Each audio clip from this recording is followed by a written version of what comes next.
Mais alors, on va donner la parole à Héloïse Goua qui trépigne d'impatience de nous parler. Alors, non pas d'une série aujourd'hui, qu'est-ce qui vous arrive ? Eh bien, même si vous semblez en douter, je suis humaine. Ce qui signifie, Thomas, qu'il m'arrive de faire autre chose de ma vie que d'enchaîner les séries pour vous les chroniquer. Et ce week-end, je suis tombée par hasard sur un documentaire américain hallucinant, je redis ce mot, je l'emploie pas souvent. Alors oui, cette fois je prends mes libertés parce que je vous assure, vous n'avez jamais vu un doc pareil. Ah ouais, mais il parle de quoi ce doc alors ? Deux choses pas très réjouissantes, je vous le dis tout de suite, je risque de plomber l'ambiance, parce que dans le doc La voisine idéale, disons que c'est pas l'amour fou entre les voisins d'une petite banlieue en Floride. On le sait dès le début, une femme meurt dans cette histoire. J.K. Owens, une mère afro-américaine, est tuée par balle devant ses enfants par Suzanne, la voisine. C'est une vieille dame blanche excédée par le bruit des enfants du quartier. Ici les secours doivent démarrer. Quelqu'un s'est fait tirer dessus. La balle l'a touché. Oui, c'est horrible. Pourquoi elle a fait ça? Réveille-toi, allez, ouvre les yeux. Notre équipe fait au plus vite.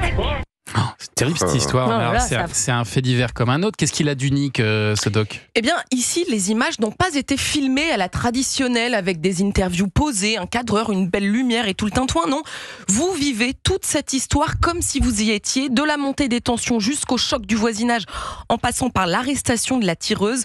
En fait, toutes les images sont des prises de vue réelles issues des caméras embarquées des policiers sur place. Ouais. C'est pas possible. Je suis devant. D'accord. Bureau du shérif, sortez les mains en l'air. Ici le bureau du shérif du comté. Sortez les mains en l'air. Donc vous avez compris, ça, c'est dingue. C'est pas des acteurs. Non, c'est pas dingue, d'acteurs, pas d'interview ni de voix off. On est comme glissé dans la peau des policiers sous pression. C'est du true crime pur et dur.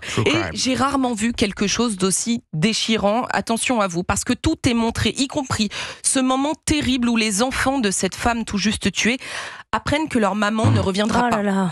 Il s'est passé quelque chose de très grave. J'ai une mauvaise nouvelle à vous annoncer. Quoi ?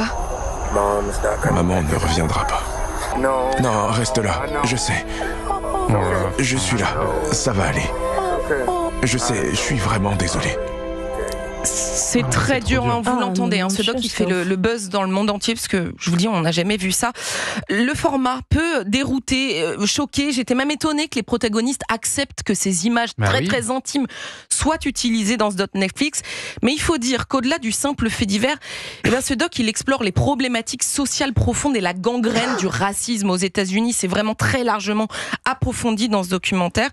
Et alors, tout à l'heure, je vous disais que toutes les images provenaient des caméras embarquées des policiers, mais en parallèle, on voit aussi des vidéos de l'interrogatoire de la tireuse qui plaide en boucle la légitime défense, mais qui s'en mêle les pinceaux, parce que je précise que cette femme a tiré sur sa voisine à travers la porte, sans la voir donc. Et à la toute fin, vous pourrez assister au procès de cette voisine idéale pour connaître sa condamnation. Vous savez, tout est filmé aux États-Unis, les procès. Ça s'appelle La voisine idéale, doc d'1h30, qui est à retrouver sur Netflix. Et vous l'avez compris, c'est recommandé fortement par Héloïse Goua. Ce matin, je rappelle qu'on vous retrouve aussi dans La Voix et Livre, le dimanche à 18h, Héloïse. Dans un instant. Ah bah non, tout de suite, je suis bête. C'est maintenant. On va jouer. Il est l'heure. Il est l'heure.